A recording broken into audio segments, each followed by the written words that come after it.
সোনা পাখিটা আমার, প্লিজ রাগ করো না তুমি। শোনো, আমি তো খুব কৌশল করে রায়হান আর রেখার বিয়ে দিয়েছি, যাতে করে কোনো টাকা পয়সা খরচ না হয়। এজন্যই তো কাউকে কিচ্ছু বলিনি। নাও।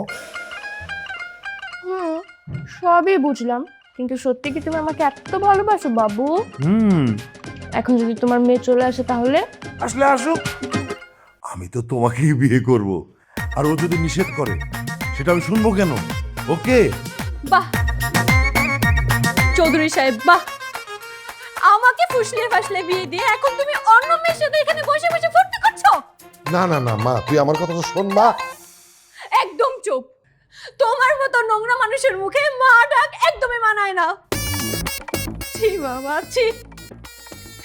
আমি কোনোদিন ভাবতে পারিনি তুমি এতটা নিচে নামতে পারবে। ওর মেয়ের সাথে তুমি এত বড় অন্যায় করতে পারলে।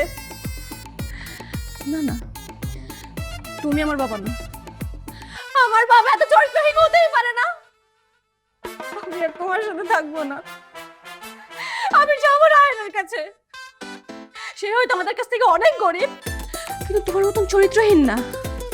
আমি গেলাম, আমি গেলাম রায়নের কাছে। থাকো তুমি। শোন মা, মা শোন মা।